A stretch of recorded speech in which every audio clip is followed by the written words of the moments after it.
Hey guys, tonight we're diving into one of history's most aromatic disasters, the Great Stink of 1858, when London literally became uninhabitable because of its own waste. The summer that brought the mighty British Empire to its knees not through war or revolution, but through the simple fact that 3 million people produce a truly staggering amount of sewage, and Victorian city planners apparently thought it would just evaporate through patriotic duty. So before we descend into this olfactory nightmare, take a moment to like the video and subscribe, but only if you genuinely enjoy watching me explain how an entire civilization can be defeated by its own toilets. And let me know in the comments where you're tuning in from and what time it is for you. Though hopefully you're not eating dinner right now, because we're about to discuss the Thames when it had the consistency of particularly unappetizing gravy. Now, maybe light a scented candle, crack open a window for some fresh air while you still can, and let's journey back to the summer when London discovered that flush toilets are only a good idea if you have somewhere for the waste to actually go. So, you think Victorian London was all elegant carriages and proper tea parties, charming? Truly, like thinking a medieval castle was all about romantic banquets while ignoring the fact that everyone was literally living above a pit of their own excrement. Tonight, we explore how the world's most powerful city was brought to its knees by something as basic as sewage management, and how it took a crisis so overwhelming that Parliament considered fleeing to Oxford before anyone finally decided to do something about it. Settle in, because this is the story of when London became too disgusting for its own citizens to inhabit.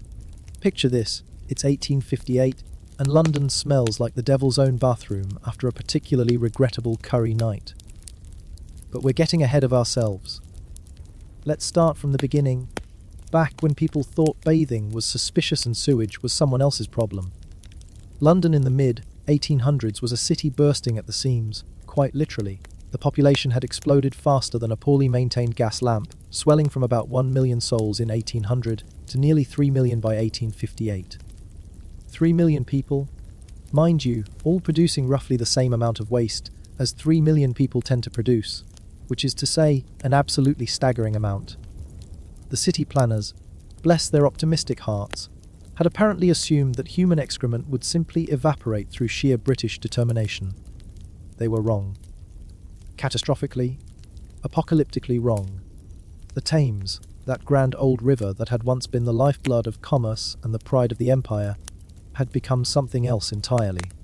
It had transformed into what one might generously call a flowing cesspit, though that would be unfair to actual cesspits, which at least had the decency to stay in one place.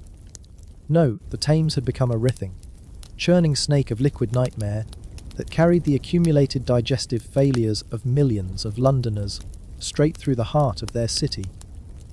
But let's back up a bit and talk about how we got here, because this disaster didn't happen overnight.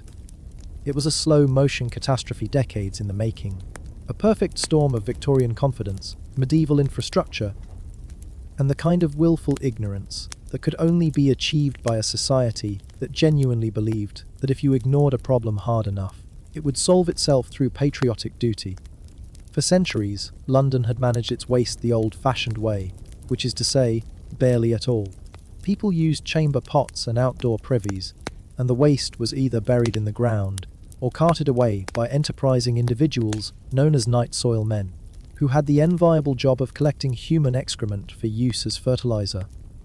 It was honest work, if you could stomach it, and it worked reasonably well when London was a manageable size and everyone understood that what goes down must eventually go somewhere else. But then came the flush toilet. Oh, the flush toilet, that marvel of modern convenience that seemed like such a brilliant idea at the time. Who wouldn't want to simply pull a lever and make their waste disappear forever? It was like magic, except magic that required water, and somewhere for that water to go once it had done its business, so to speak. The problem was that London's sewage system had been designed back when people thought disease was caused by bad air, or miasma, rather than actual contamination. The existing sewers, such as they were, had been built to handle rainwater, not the suddenly massive influx of liquid waste from thousands upon thousands of newly installed flush toilets. It was like trying to drink from a fire hose. Except the fire hose was full of sewage and everyone was drowning. So where did all this water and waste go? Straight into the Thames, naturally. Because if there's one thing Victorians excelled at, it was taking a perfectly good river and turning it into an open sewer through the power of innovation and complete disregard for consequences. By the 1850s, the Thames had become less a river than a geological formation of liquid filth. The water was black, thick, and moved with the consistency of particularly unappetizing gravy. Dead fish floated on the surface like pollid lily pads, their glassy eyes reflecting the smoggy London sky. The smell was indescribable, which hasn't stopped people from trying to describe it for over 160 years now. Imagine, if you will, the concentrated essence of every bathroom you've ever been unfortunate enough to encounter, mixed with rotting vegetables, dead animals, industrial chemicals, and the collective gastric distress of 3 million people. Now multiply that by 1,000 and set it on fire. The residents of London, being British, initially tried to soldier on with characteristic stoicism. They held handkerchiefs to their noses, burned aromatic oils in their homes, and spoke in clipped tones about the unfortunate inconvenience of the river. They were, after all, the people who had built an empire upon which the sun never set. Surely they could handle a little smell. They could not handle the smell. The great stink of 1858 began in earnest during what should have been a lovely summer. The weather was unusually hot and dry, which meant that the Thames, already reduced to about half its normal flow, became even more concentrated. It was like reducing a sauce, except the sauce was sewage and nobody had asked for it to be reduced.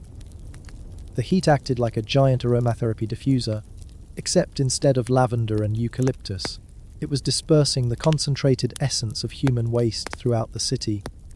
The smell rose from the river like a malevolent spirit, creeping through streets, seeping into buildings, and penetrating everything with the persistence of a particularly aggressive door-to-door salesman. Citizens began to flee.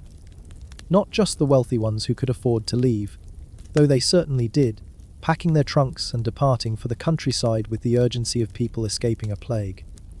No, even working-class Londoners, people who had endured everything from cholera outbreaks to factory accidents, found themselves unable to cope with the sheer olfactory assault of their own city. Businesses along the Thames shut down, not because of regulations or health concerns, mind you, but because their workers simply couldn't function while gagging on the air they were trying to breathe.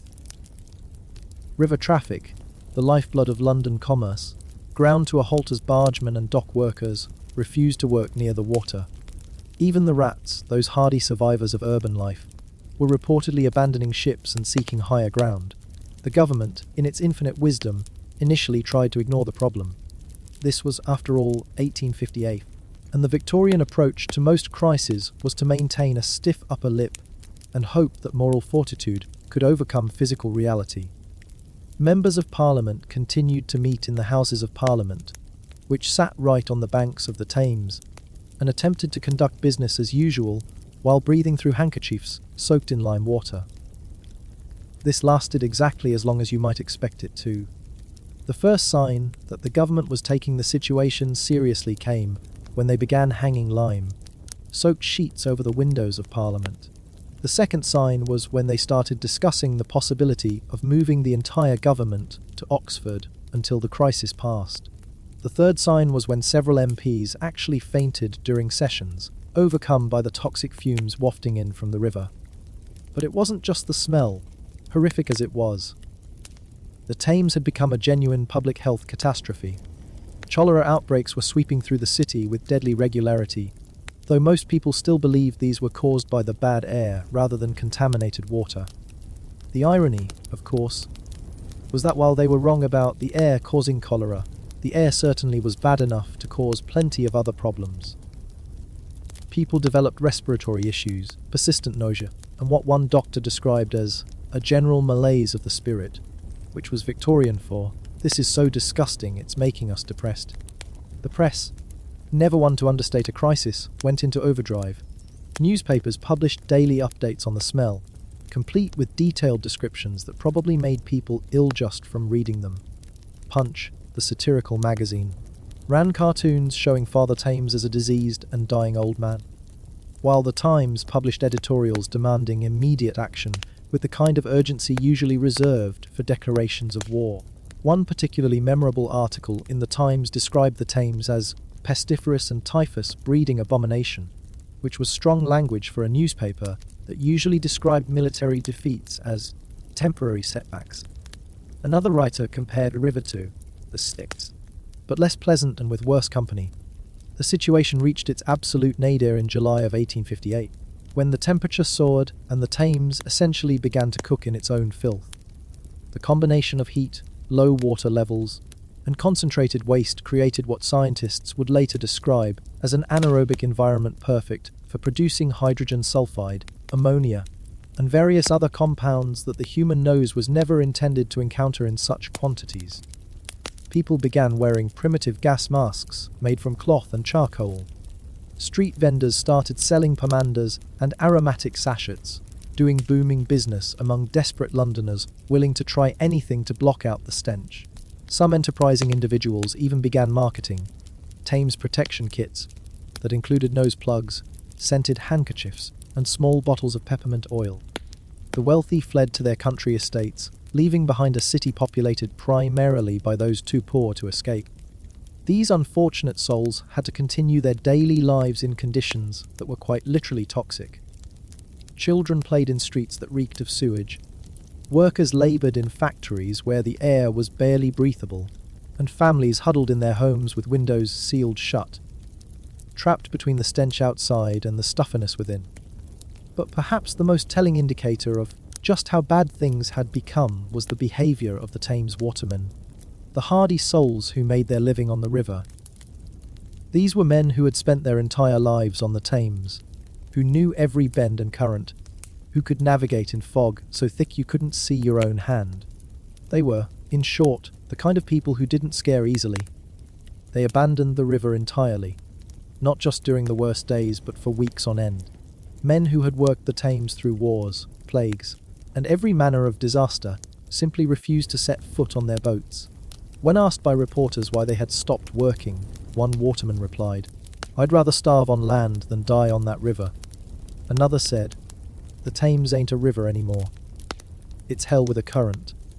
Meanwhile, the government was discovering that ignoring a problem doesn't make it go away, no matter how British you are about it. The lime-soaked sheets weren't working. The discussions about relocating to Oxford were becoming more serious by the day, and the MPs, who hadn't already fled to the countryside, were dropping like flies, though whether from the smell itself or from the various diseases flourishing in the toxic environment was anybody's guess. It was at this point that someone finally had the revolutionary idea that perhaps, just perhaps, they should do something about the sewage system. Enter Joseph Bazalgette, a civil engineer who had been proposing solutions to London's sewage crisis for years, only to be repeatedly ignored by a government that believed the free market would somehow solve the problem of human waste disposal. Bazalgette had the radical notion that sewage should be carried away from populated areas rather than dumped directly into the river that supplied the city's drinking water. He had drawn up plans for an extensive sewer system that would intercept waste before it reached the Thames and carry it downstream, far from the city. These plans had been sitting on bureaucrats' desks for years, gathering dust and being dismissed as too expensive, too complicated, or simply too French. Because, as everyone knew, proper Englishmen didn't need fancy continental innovations like working sewage systems. They had moral fibre and the Protestant work ethic, which should have been more than sufficient to handle a little human waste. But with Parliament on the verge of relocating to Oxford and half the city evacuated, Bazalgette's plans suddenly seemed less like continental extravagance and more like basic survival. The Great Stink had accomplished what years of cholera outbreaks, public health reports, and expert testimony had failed to do. It had made the sewage crisis impossible to ignore. The speed with which the government moved once it finally decided to act was remarkable. Within days of the peak of the Great Stink, Parliament had allocated funds for Bazalgette's sewer system. Within weeks, construction had begun. It was as if someone had finally explained to a room full of Victorian gentlemen that their own waste was, in fact, landing in their own drinking water. and they had reacted with appropriate horror. But building a sewer system worthy of the world's largest city was not a task that could be completed overnight or even over months. Bazalgette's plan called for over 1,000 miles of sewers, massive pumping stations, and treatment works that would dwarf anything previously attempted. It was an engineering project on the scale of building the pyramids, except instead of monuments to dead pharaohs, they were building monuments to not dying from cholera. While construction began, Londoners had to continue living with the consequences of decades of neglect. The Great Stink gradually subsided as the weather cooled, and autumn rains helped dilute the Thames somewhat, but the underlying problem remained. The river was still a cesspit, just a slightly less concentrated one. People developed coping strategies. Some burned aromatic woods in their fireplaces year-round, filling their homes with smoke in order to mask the smell from outside. Others took to wearing small sachets of herbs around their necks, like medieval protection against the plague, which wasn't actually that far from the truth. Many simply moved away from areas near the Thames, if they could afford to do so, leading to a migration pattern that would reshape London's demographics for generations. The psychological impact was perhaps as significant as the physical. Londoners had always taken pride in their city, in its position as the heart of the British Empire and the centre of world commerce. To have that same city become literally uninhabitable due to its own waste was a blow to Victorian confidence that couldn't be easily dismissed or explained away. Children who grew up during the Great Stink would later describe it as a formative experience, the moment when they realized that progress and civilization were more fragile than they had been led to believe. Adults who lived through it often compared it to living through a siege, except instead of being trapped by enemy armies, they were trapped by their own sewage. The press coverage of the crisis also marked a turning point in how the British public thought about government responsibility. Previously, there had been a general assumption that private enterprise and individual initiative would solve most problems. The Great Stink demonstrated rather conclusively that some problems required coordinated public action on a massive scale.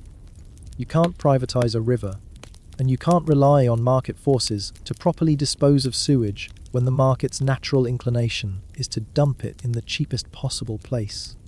As construction of Bazalgette's sewer system progressed, Londoners began to feel something they hadn't experienced in years' hope. The work was visible everywhere, with massive excavations cutting through streets, crews of workers digging tunnels, and enormous brick sewers taking shape beneath the city. It was loud, disruptive, and expensive, but it was also tangible proof that something was finally being done.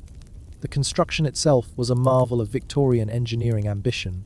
Workers dug through London clay, navigating around existing foundations, gas lines, and water mains. They built sewers large enough for a person to walk through standing upright, with smooth brick walls designed to keep waste flowing efficiently. The main intercepting sewers were built on gradients, so precise that they could carry sewage by gravity alone across miles of city, without the need for pumping stations except at key points. But it wasn't just about moving sewage from point A to point B.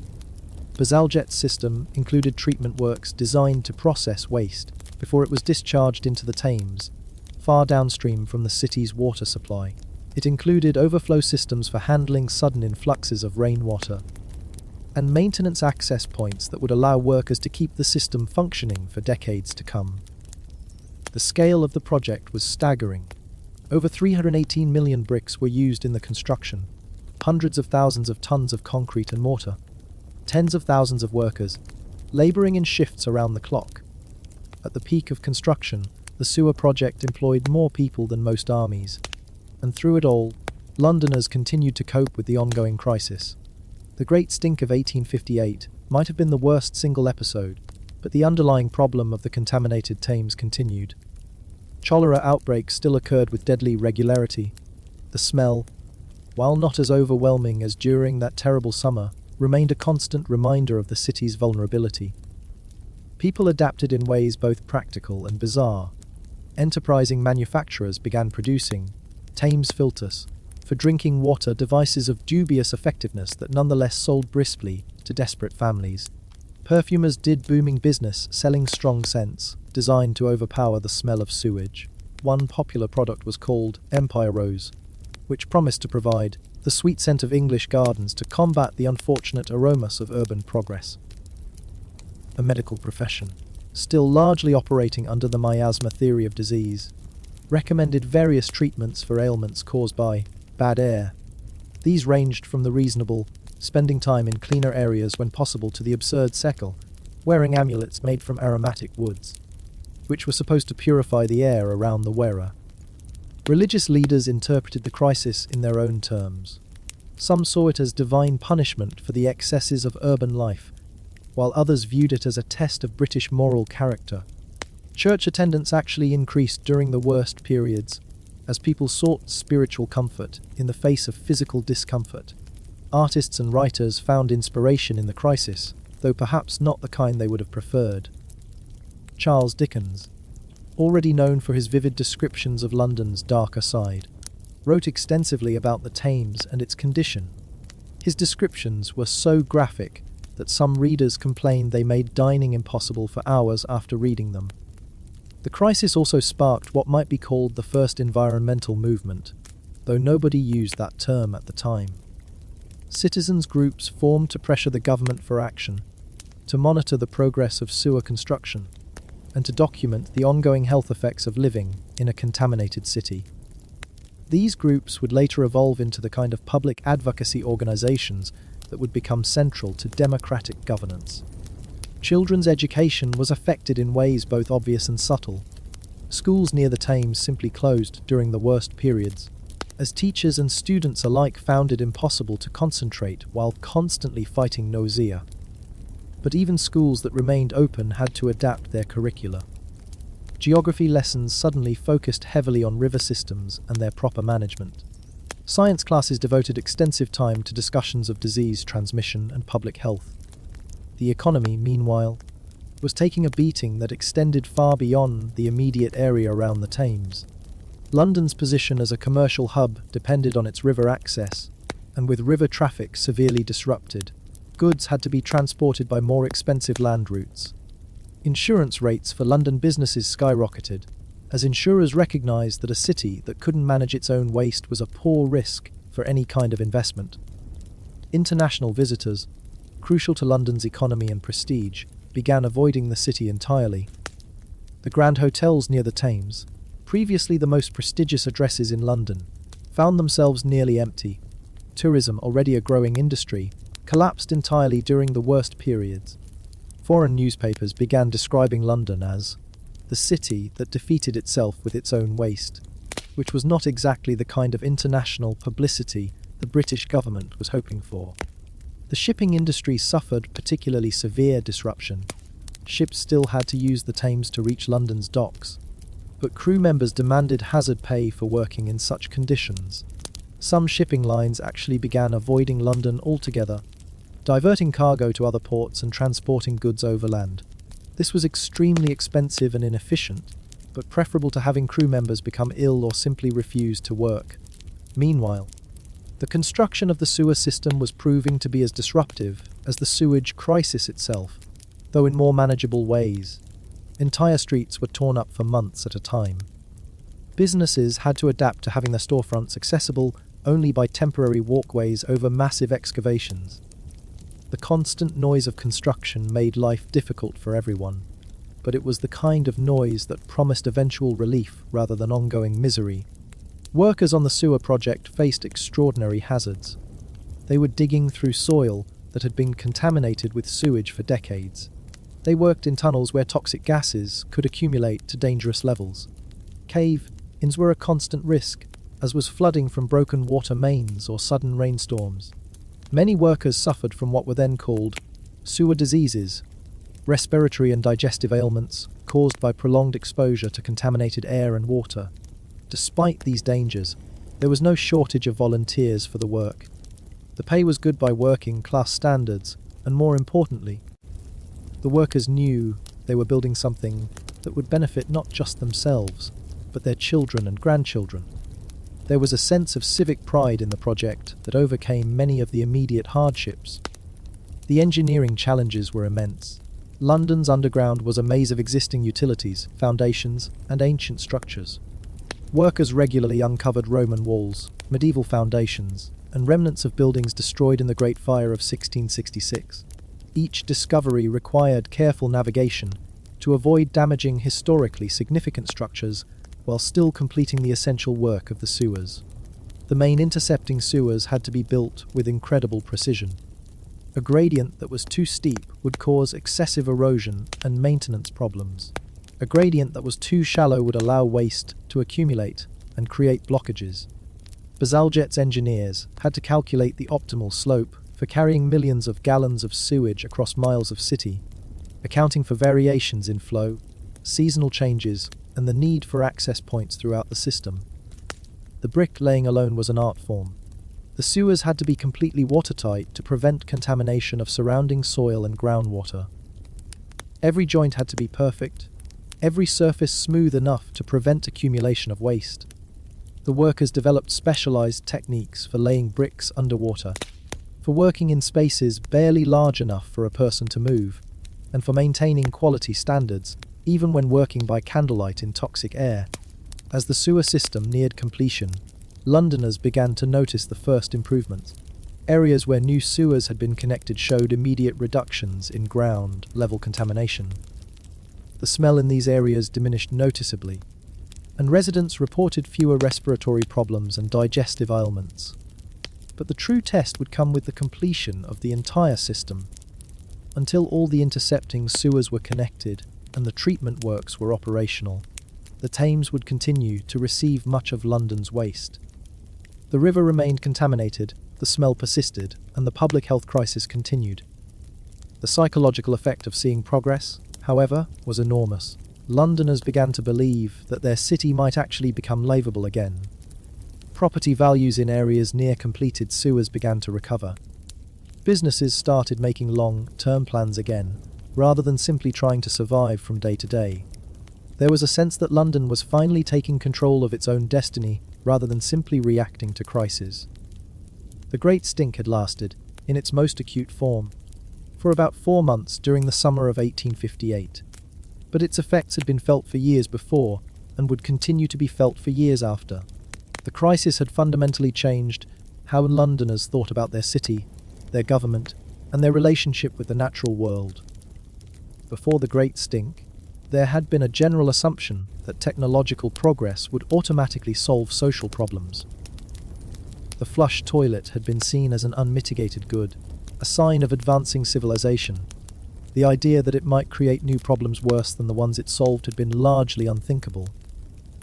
After the Great Stink, Londoners became more skeptical of purely technological solutions. They began to demand that new innovations be considered in terms of their broader social and environmental impact. This wasn't environmentalism in the modern sense, but it was a recognition that human actions had consequences that extended far beyond their immediate intent. The crisis also changed the relationship between citizens and government. Previously, there had been a general expectation that government should stay out of most aspects of daily life, leaving individuals and private enterprise to solve their own problems. The Great Stink demonstrated that some problems were too large and too complex for individual solutions. Clean water and sewage disposal, Londoners realised, were properly public responsibilities that required coordinated action and significant public investment. This shift in thinking extended far beyond sanitation. If government could and should build sewers, what other infrastructure projects might be justified? Roads, schools, hospitals, parks, all of these began to be seen as potential areas for public investment rather than private charity or individual initiative. The press coverage of the crisis had also established new standards for government accountability. Newspapers had covered the Great Stink with an intensity and detail that was unprecedented for a peacetime crisis. They had demanded action, criticised inaction, and held public officials responsible for their decisions. This kind of aggressive journalism would become increasingly common and increasingly effective in the decades that followed. When Bazalgette's sewer system was finally completed in 1875, 17 years after the Great Stink, London was transformed. The Thames, while not pristine, was no longer a cesspit. The constant smell that had plagued the city for decades was largely gone. Cholera outbreaks became rare, and when they did occur, they were quickly contained rather than spreading throughout the city. The success of the project vindicated not just Bazalgette's engineering expertise, but also the principle that some problems require large-scale public solutions. The London sewer system became a model for cities around the world, and Bazalgette became internationally famous as the man who had saved London from its own waste. But the Great Stink itself was not forgotten. It became a cautionary tale about the dangers of ignoring environmental problems until they reach crisis proportions. It was a reminder that technological progress without careful planning can create problems worse than the ones it solves. And it was proof that even the most powerful and sophisticated societies can be brought to their knees by something as basic as their own sewage. The story of the Great Stink became part of London's folklore, passed down through generations as both a source of civic pride and a warning about civic responsibility. Parents told their children about the summer when London became uninhabitable, when Parliament nearly fled to Oxford, when the Thames stopped being a river and became something indescribable. The psychological scars took longer to heal than the physical ones. People who had lived through the crisis remained suspicious of grand claims about progress and improvement. They had learned that civilization was more fragile than it appeared, that the line between a great city and an uninhabitable wasteland could be crossed more easily than anyone had imagined. But they had also learned that seemingly insurmountable problems could be solved through determination, engineering skill, and willingness to invest in long-term solutions. The Great Stink had been a catastrophe, but London's response to it had been a triumph of public policy and civil engineering. The crisis had also created a new appreciation for the mundane infrastructure that makes urban life possible. Londoners who had previously taken clean water and waste disposal for granted came to understand these as precious services that required constant maintenance and ongoing investment. The invisible systems that made city life possible were no longer invisible. This appreciation extended to the workers who maintained these systems. Sewer workers, previously regarded as doing society's most undesirable job, came to be seen as essential guardians of public health. The men who worked in the tunnels beneath London, keeping the sewage flowing and the system functioning, were no longer social outcasts but civic heroes. The Great Stink had also demonstrated the interconnectedness of urban problems. Sewage disposal affected public health, which affected economic productivity, which affected London's international reputation, which affected immigration and investment. The crisis had shown that apparently isolated problems could cascade into city-wide catastrophes if not properly managed. This understanding would influence London's approach to urban planning for decades to come. Future development projects would be evaluated not just on their immediate benefits, but on their potential to create new problems or exacerbate existing ones. The kind of narrow thinking that had led to widespread installation of flush toilets without considering where the sewage would go became much less common. The Great Stink also marked the beginning of what we might now call evidence-based policy making. The crisis had demonstrated the dangers of making decisions based on ideology or wishful thinking rather than scientific evidence. The miasma theory of disease, which had influenced policy for decades, was finally abandoned in favor of approaches based on actual understanding of disease transmission and waste management. Medical professionals who had advocated for better sanitation were finally taken seriously. Engineers who had proposed infrastructure improvements were given resources to implement their plans. Scientists who had warned about the health consequences of water contamination found themselves consulted rather than ignored. The success of the London sewer system also influenced British colonial policy. As the British Empire expanded into tropical areas where sanitation was even more challenging, the lessons learned from the Great Stink were applied on a global scale. British colonial administrators became pioneers in public health infrastructure, building sewer systems, water treatment plants, and waste management facilities throughout the empire. This wasn't altruism, it was practical recognition that unsanitary conditions made colonial territories unmanageable and unprofitable.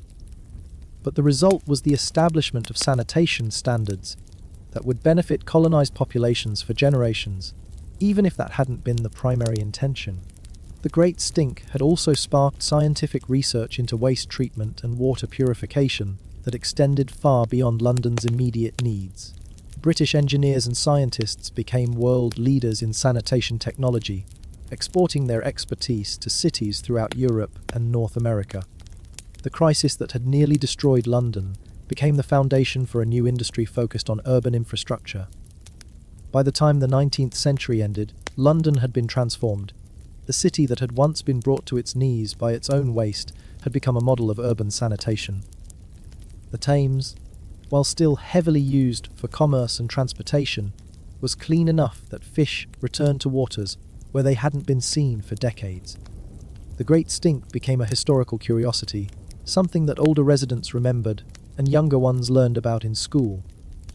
But its lessons remained relevant. Every time London faced an infrastructure crisis, whether related to transportation, housing, or energy, someone would invariably invoke the memory of 1858 as an example of what could happen when problems were ignored until they reached crisis proportions. The story also became a source of dark humour, the kind that Londoners specialised in. The summer when their city became uninhabitable due to its own waste was remembered with the same mixture of horror and pride that characterised British attitudes toward their most difficult historical moments.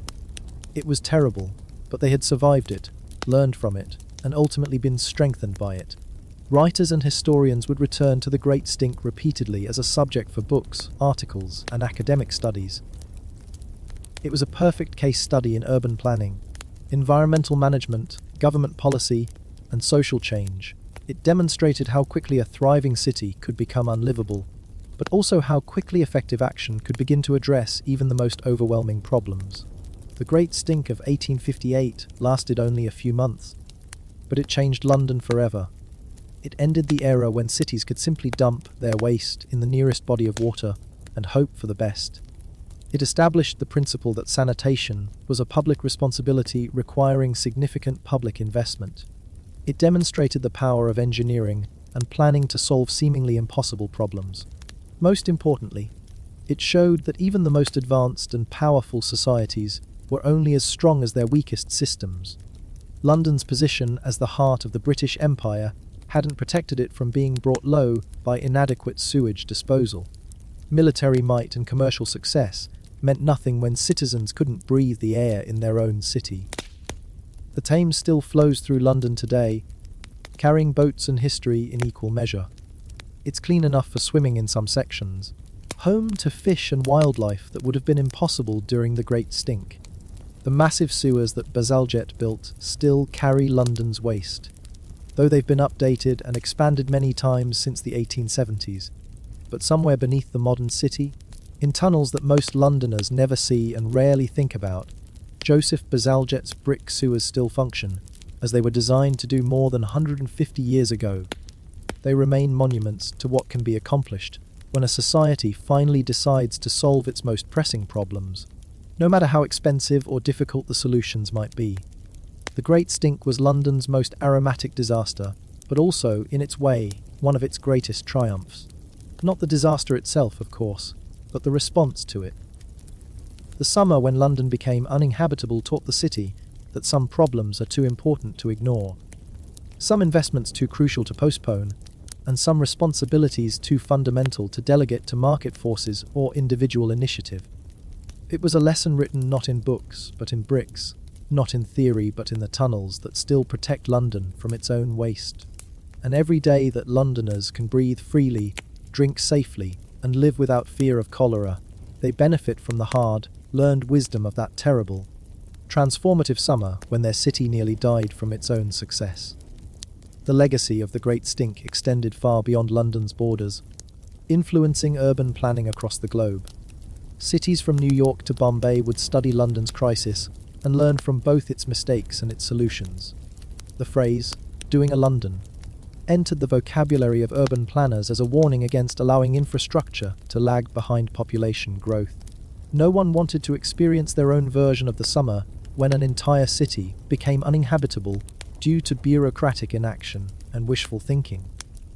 The story became required reading in engineering schools, not just as a technical case study, but as a lesson in professional responsibility. Young engineers learned that their work wasn't just about building bridges or designing machines, but about protecting public health and safety. The Great Stink demonstrated that engineering decisions had moral dimensions that couldn't be ignored in pursuit of efficiency or economy. Victorian society, so confident in its technological prowess and moral superiority, had been humbled by its own waste. The empire that ruled a quarter of the world's land surface had been brought to its knees by inadequate sewage disposal. It was a lesson in humility that would influence British attitudes toward progress and development for generations to come. The Great Stink also marked the beginning of modern environmental awareness, though the Victorians wouldn't have used that term. For the first time, a major industrial society had been forced to confront the consequences of treating the natural world as an unlimited dumping ground. The Thames crisis demonstrated that there were limits to how much abuse even a great river could absorb before striking back. This awareness would grow slowly over the following decades, eventually leading to the conservation movements of the late 19th and early 20th centuries. But it all began with the recognition that London's relationship with its river was fundamentally unsustainable, and that human societies could not simply externalize their waste problems indefinitely. The psychological impact of living through such a crisis created a generation of Londoners who were more conscious of infrastructure, more supportive of public investment, and more skeptical of claims that private enterprise could solve all problems. These attitudes would influence British politics for decades, contributing to the eventual development of the welfare state and the acceptance of government responsibility for public health and safety. But perhaps most importantly, the Great Stink proved that even the most overwhelming problems could be solved through determination, expertise, and willingness to invest in long-term solutions. London had faced what seemed like an impossible situation and had emerged stronger, cleaner, and more resilient. The city that had nearly died from its own waste had become a global model for urban sanitation and public health. And so the Thames flows on, carrying history and hope in equal measure, past the Parliament that once considered fleeing to Oxford, under the bridges that once trembled with the footsteps of refugees fleeing the stench, through the heart of a city that learned, in the most aromatic way possible, that civilization is only as strong as its sewers.